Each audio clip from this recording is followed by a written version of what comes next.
السلام علیکم۔ Operation regime change Pakistan 2022 Imran Khan کو نکالنے کا رجیم چینج آپریشن بے شک امریکہ کے اشارے پر کیا گیا، لیکن اس کہانی میں امریکہ سب سے آخر میں شامل ہوا۔ دراصل تو اس کہانی کے اصل کردار کوئی اور ہیں جو کئی سالوں سے اس کے لیے تیاری کر رہے تھے۔ یہ کہانی ہے جبار جٹ مافیا کی، یہ کہانی ہے زرداری مافیا اور شریف مافیا کی، یہ کہانی ہے ان تین مافیاز کے امریکن مافیا کے ساتھ مل کر عمران خان کے خلاف مشترکہ رجیم چینج آپریشن کی۔ چلیں کہانی کا آغاز کرتے ہیں شروع سے۔ لاہور میں ایجنسیوں کا ایک ٹاؤٹ تھا، صابر مٹھو عرف مٹھو کباڑیا۔ مٹھو بہت تیز ترار چلتا پرزا تھا۔ لاہور میں فوج خصوصاً ایجنسیوں کے افسران سے تحفے تحائف کے ذریعے راہ و رسم بڑھاتا تھا۔ بہت سے سینئر فوجی افسران کا بک کیپر یعنی فرنٹ مین تھا اور ٹھیکوں میں ان کی مدد کرتا تھا۔ جن دنوں جبار جٹ بریگیڈیئر تھا، اس کی صابر مٹھو کے ساتھ جان پہچان ہوئی اور تیزی سے پروان چڑھی۔ صابر مٹھو کو اب آپ جبار جٹ کا کامران کیانی سمجھ لیں۔ جیسے جنرل کیانی کا بھائی کامران کیانی اس کی طرف سے ریئل اسٹیٹ اور باقی مافیا کاروباری میں فرنٹ کا کام کرتا تھا، ایسے ہی جبار جٹ کے لیے صابر مٹھو کرتا ہے۔ ان کے تعلقات اتنے بڑھ گئے کہ بالآخر جبار جٹ نے اسے سمدھی بنا لیا۔ صابر مٹھو سے یہ تعلقات جبار جٹ کی ترقی کے بعد بھی جاری رہے اور مٹھو سے مالی لین دین کے معاملات جبار جٹ کے لاہور میں موجود فرنٹ مین کرنل راشد کے ذریعے چلتے رہے۔ یہ کرنل راشد کون ہے بھلا؟ اچھی یادداشت والوں کو یاد ہوگا کہ جنرل کیانی کے دور میں لاہور میں ایک ایجنسی کا کمانڈر بریگیڈیئر مظفر رانجھا ہوا کرتا تھا۔ یہ وہی تھا جس نے الیکشن 2013 میں پنجاب کی سطح پر شریفین کے لیے جھاڑو پھیرا۔ انعام کے طور پر شریف مافیا نے اسے ریٹائرمنٹ کے بعد پنجاب حکومت میں ایک بہت اہم عہدے پر لگا دیا۔ عمران خان دھاندلی کے حوالے سے احتجاج میں اکثر اس کا ذکر بھی کرتے تھے۔ خیر، کرنل راشد اسی مظفر رانجھا کا ماتحت ایجنٹ ہے۔ ایجنسی میں آتے ہیں جبار جٹ کی طرف واپس۔ اس کے چیف بننے کی کہانی بھی کم شرمناک نہیں۔ یہ سلسلہ بری امام کی جمعرات کی بیٹھک سے شروع ہوا، جہاں پر زرداری کے پیر کے ڈیرے کی طرح ہر قسم کے اہم لوگ آتے ہیں، بڑے بڑے سودے طے پاتے ہیں اور ملک اور قوم کے مستقبل کے فیصلے کیے جاتے ہیں، جن پر سرکاری دفاتر میں صرف سٹیمپ لگتی ہے۔ جبار جٹ میں ایسی کوئی صلاحیت نہیں تھی کہ وہ اتنا آگے ترقی کر پاتا۔ ساری زندگی اس کے سسر نے اپنے تعلقات استعمال کر کے اسے آگے تک پہنچایا۔ جبار جٹ بری امام میں ہر جمعرات کو لگنے والی بیٹھک میں باقاعدہ جاتا تھا اور منشی ڈار کی مکھن پالش کرنے میں کوئی کسر نہیں چھوڑتا تھا۔ دوسری طرف اس کا سسر نواز شریف کو اس بات کا مختلف ذرائع سے یقین دلاتا رہا کہ جبار جٹ اس کا پکا تابع دار ہے اور ہمیشہ تابع داری کرے گا۔ نواز شریف بالآخر قائل ہو گیا اور یوں جنرل اشفاق ندیم جیسے شاندار بندے کو چھوڑ کر جبار جٹ کو چیف لگا دیا۔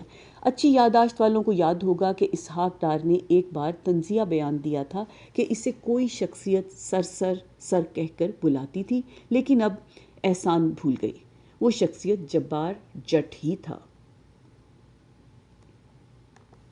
اس پورے معاملے میں جبار جٹ کی سب سیٹنگ ٹھیک تھی، لیکن ڈان لیگز پر فوج کے اندر جونیئر افسران کے شدید رد عمل نے معاملہ بگاڑ دیا۔ جبار جٹ پریشر میں تھا کیونکہ جس ڈویژن میں بھی جاتا تھا افسران سوال کرتے تھے کہ ڈان لیگز کا کیا ہوا۔ لہٰذا جب نون لیگ نے ڈان لیگز میں فاطمی سمیت سب کو کلین چٹ دے دی تو اندرونی پریشر کے سبب جبار جٹ کو مشہور زمانہ ریجیکٹڈ والا ٹویٹ کرنا پڑا۔ ٹویٹ کے فوری بعد جبار جٹ کا سسر ڈیمیج کنٹرول کے لیے متحرک ہوا اور صلح صفائی کروائی، جس کے بعد ریجیکٹڈ والا ٹویٹ واپس لیا گیا اور پورے ادارے کو شرمندہ ہونا پڑا۔ یہ وہ دور تھا جب پاناما کیس چل رہا تھا۔ عمران خان کا بڑھتا ہوا عوامی پریشر اور فوج کے اندر ڈان لیگز پر شدید غصہ نواز شریف کے نکلنے پر ہی ٹھنڈا ہونا تھا، لیکن جبار جٹ نے یہ ضرور یقینی بنایا کہ نواز شریف کے خلاف فیصلہ کمزور دیا جائے تاکہ اسے واپس لانے کی ضرورت پڑے تو راستہ کھلا رہے۔ یہاں پر ایک اور بات کا ذکر بھی ہونا چاہیے۔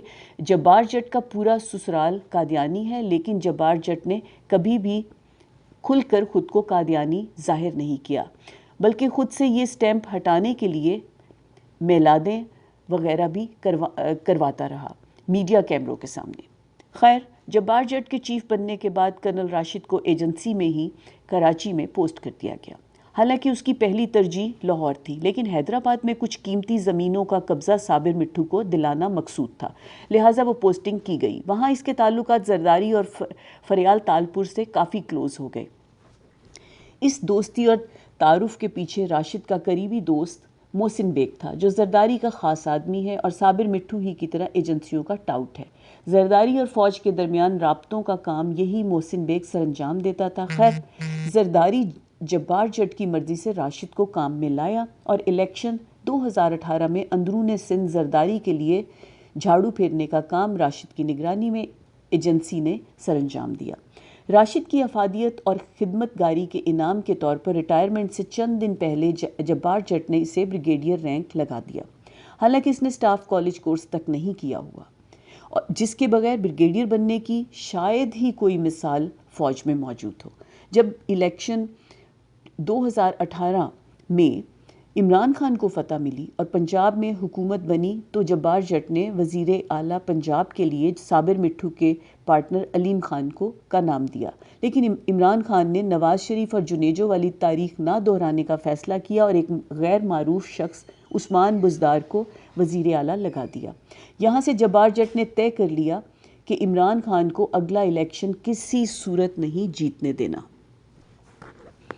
لیکن چونکہ ایکسٹینشن کے لیے اسے عمران خان سے بنا کر رکھنی تھی، اس لیے اس نے منہ پر ایک نقاب ڈالے رکھا۔ ساتھ ہی پہلے دن سے بزدار کے خلاف پروپیگنڈا شروع کروا دیا اور وقفے سے عمران خان کو باور کراتا رہا کہ علیم خان کو سی ایم بنا دو ورنہ آپ کی مقبولیت پنجاب میں کم ہو جائے گی۔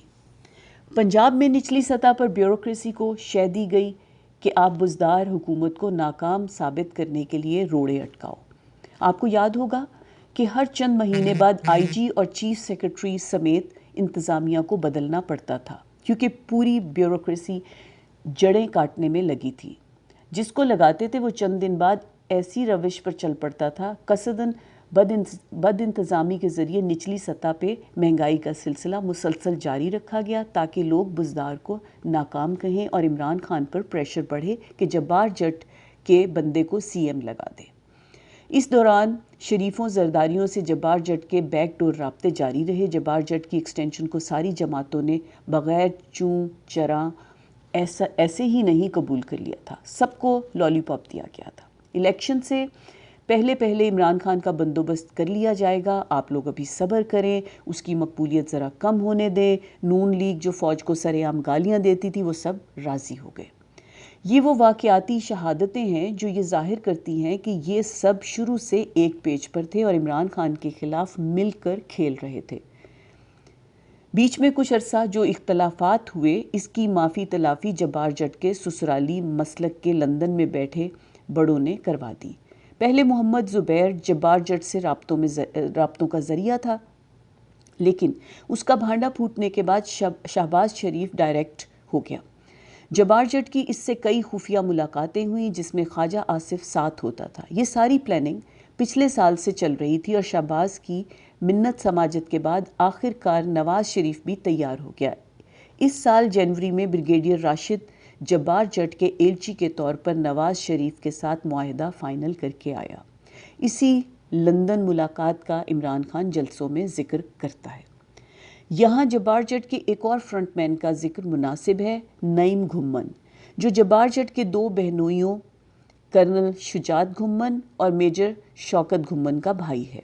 نعیم گھمن گلگت سے گوادر تک فوج سے متعلق ہر تعمیراتی ٹھیکے کا باپ بنا ہوا ہے، جس میں پاک افغان اور پاک ایران سرحد پر جبار جٹ کے دور میں لگائی گئی سینکڑوں میل 2 نمبر سرحدی باڑ کا پروجیکٹ بھی شامل ہے۔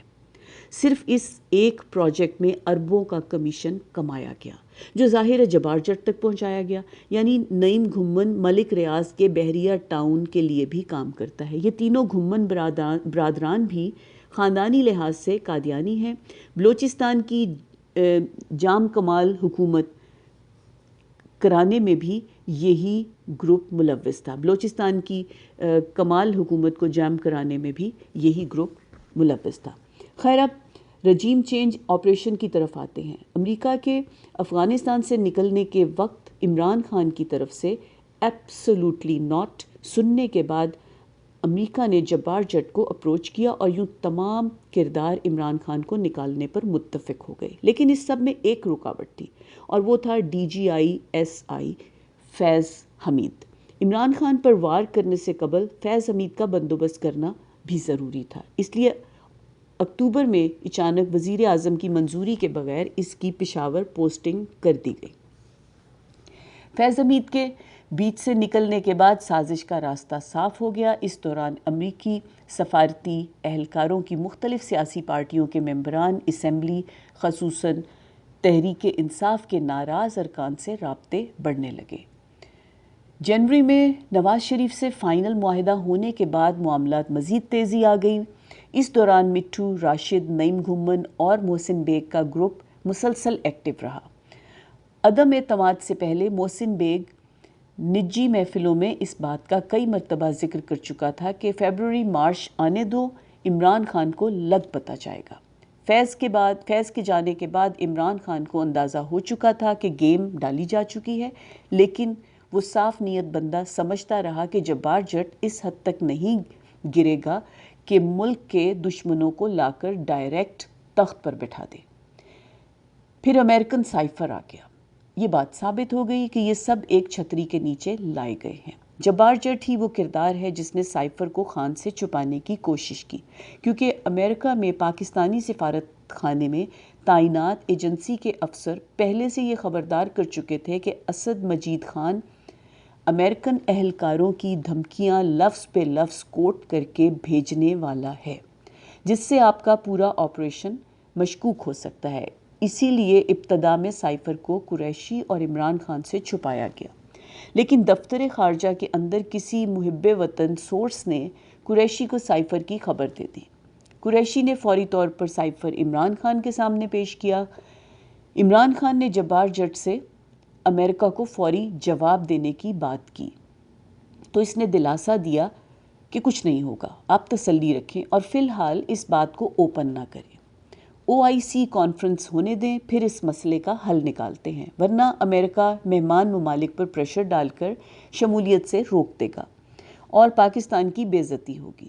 جب OIC کانفرنس کے 2-3 دن گزرنے کے بعد بھی جبار جٹ آئیں بائیں شائیں کرتا رہا اور خان کو IB سے خبریں ملیں کہ اتحادیوں اور ناراض گروپوں کی ساری سہولت کاری آپ پارہ سے ہو رہی ہے، تب خان نے کشتیاں جلانے کا فیصلہ کیا اور یوں عمران خان نے 27 مارچ کو اسلام آباد جلسے میں سائفر کا لفافہ پبلک میں لہرا دیا۔